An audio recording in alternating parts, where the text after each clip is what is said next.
A few months back, I took a look at Company of Heroes 3, the latest iteration in the action-packed and tactical strategy series. Now though, the game is out on PlayStation 5 and Xbox Series S and X, and for this occasion, I'm collaborating with Sega to give you my thoughts and tips on how to become the ultimate commander in this World War II epic on PS5 and the Xbox Series consoles right now. And by the way, as only 9% of people watching are subbed to the channel, I'd love it if you took 1 second to make a simple click and sub. It really means a lot, especially if you love both PC and console strategy games. Alright, first things first. Company of Heroes 3 does a lot of firsts for the series, not least of all being the first to take the series to consoles and the big screen. What's more though is that we're also getting to experience World War II from a different angle, as this game's campaign is essentially split in two. The North Africa campaign, where we get to play as the German Africa Corps led by Erwin Rommel, and the much bigger Allied-led Italy campaign, which happens to be my favorite campaign for one reason in particular. We're actually getting a massive campaign map to conquer. This gives those tactical battles even more context that they could ever hope for in the past. So if you're into those longer campaigns that combine tactics with strategy, then this is definitely the Company of Heroes for you. But the main attractions here are of course those battles that have come to define the series. But what actually makes this iteration the specialist of them all is of course that we're talking about a Company of Heroes 3 on consoles, allowing us to play it with a controller. So the biggest question of them all might then just become, how does a game that's been on PC for so long in its entire history actually make that transition?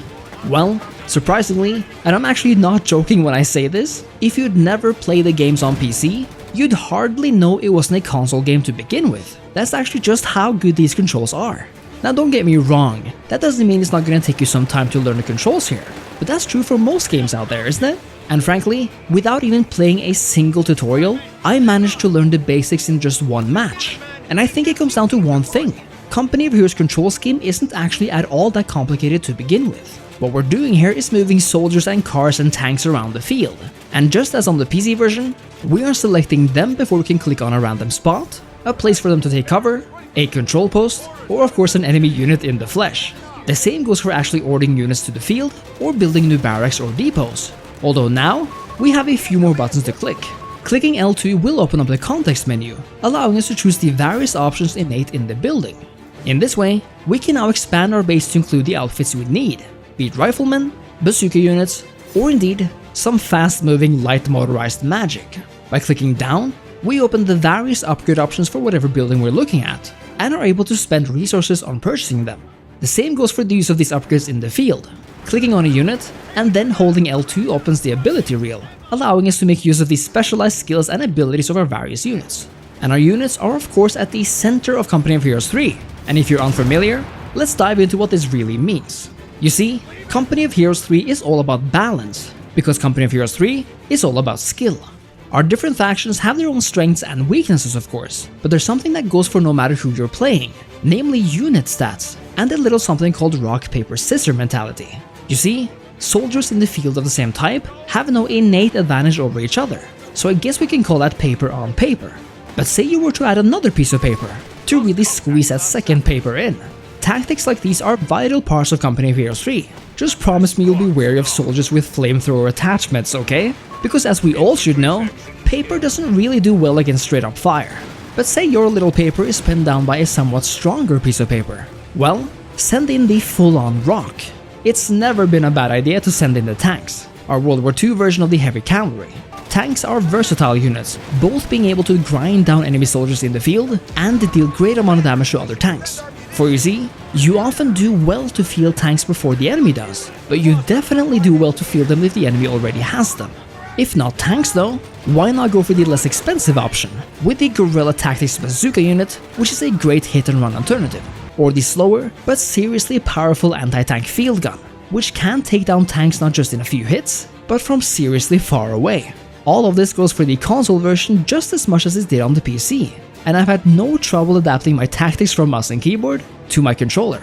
This is also where the tactical pause comes especially in handy, since it allows you to take your time and delegate orders even in the heat of battle. There's even intuitive controls associated with the selection of units, which are crucial to having you feel in control. Clicking L1 or R1 allows you to move between units, letting you skip that pan across the battlefield movement or the overview map. If you have several units of the same variety, you can double click cross or A to select all the units of the same type on the screen at once. And lastly, if you wish to just select every unit on the screen at the same time, just hold cross, which essentially mimics click and drag from PC. It's a really neat system when it comes down to it that actually works and quickly draws you in. Back to the units then, if I had to choose, I really love the engineer unit because they can actually build field defenses, which you can then hide behind for cover and strong defensive positions. But here's the thing about this, of course. You have to beware of becoming comfortable or tying up all your resources in one spot. For you see, Company of Heroes 3 is a fast-moving game, and you need to make sure to cover all your bases, not just one spot on the map.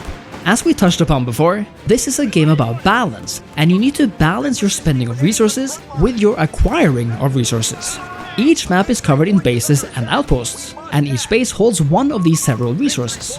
We're talking manpower for actually sending units to the field, ammunition for arming them, fuel for supplying them, and indeed victory points for winning over the enemy.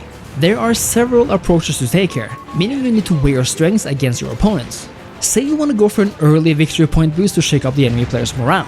Well, then the best option is probably to take those important outposts that drain the enemy's victory points, perhaps forcing them to make some bad hasty choices and panic. Of course, this might let the opponent focus on other things, like actual resources. This is another tactic, of course, perhaps one that focuses on the long game. In this case, it might be wise to focus on capturing control points that yield resources first, rather than actual victory points. For what does it really matter if your opponent gets some early wins, if you're actually playing the long game this whole time, and send an army to bust the whole rotten structure open towards the end? This is why resource management is so important, and why it can change the playing field throughout the battle. Exactly because Company of Heroes 3 is a game about long-term planning and tactics. It's not just unit-on-unit action then, but a game of resources as well.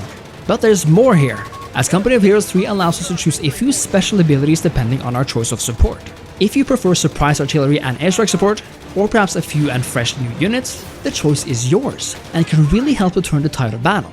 For example, in this case, I'm feeling rather confident as I'm dominating the enemy with my powerful tanks. But, as luck would have it, I can't actually conquer their bases and have them belong to me if I don't have soldiers in the field. Tanks alone just can't do it. So what do? Since I chose the paratrooper support units, I can have them shipped to this opposite side of the map from where I began, and take the enemy completely off guard. This is a great tactic if you know how to use them, because even though a few paratroopers might not sound as epic as a full-blown artillery barrage, they might actually be more useful. As you can see, they actually arrive on the battlefield fairly quickly too, but if we check out the artillery, it's not exactly something you should use on a minor enemy, nor if the enemy is not actually concentrated, nor in an advantageous position. It's just kinda too slow for those hit and run moments when you might really need it, but granted, it does look good. Company of Heroes 3 has the fundamentals down, that's for sure, and especially on consoles is this a great option if you love strategy and World War II tactical competitive games like this. It's actually just really refreshing to be able to lay down on my couch and play competitive and fun skirmish games, not just because Company of Heroes 3 is intense on its own, but because it works so surprisingly well with a controller. And if you're wondering about performance and resolutions, the PS5 and Xbox Series X offers two options. The performance mode gives you the game in 1080p, targeting 60 frames per second, and a quality mode, giving you the game in 4K, targeting 30 frames per second. In my opinion, the performance mode is a clear choice here, as for both strategy games and competitive tactical games like this one, performance is absolutely king. In the heat of the moment the game looks good enough, but I think what sells it for me are the effects, as I really love seeing that exchange of rapid fire bullets and what happens when a heavy shell hits a particularly nasty hunk of metal. As mentioned, Company of Heroes 3 comes with an all-new grand campaign, which I think is the most exciting thing the series has done since its inception. But for all you tactical lovers, this game is perhaps especially fun when it comes down to its basics, the aspects this series is known for after all, namely those competitive matches. Whether it's more fun playing versus the AI or other human players in skirmish matches comes down to your skill level, I suppose. But I think a console tactical strategy game as polished and functioning as this one is a rare thing indeed. Company of Heroes 3 is out now on next-gen consoles and offers cinematic campaigns from various theaters and perspectives of the war, and those tactical battles you know and love, but now on the big screen and with amazing control support and a new, easy-to-understand UI to boot. Make sure to check it out on PlayStation or Xbox if you're even remotely interested in strategy games, and let me know your thoughts in the comments below. As always, I'd love it if you left a like and sub to the channel. Thank you so much for watching, thank you so much to Sega for sponsoring this video, and I'll see you next time. Cheers!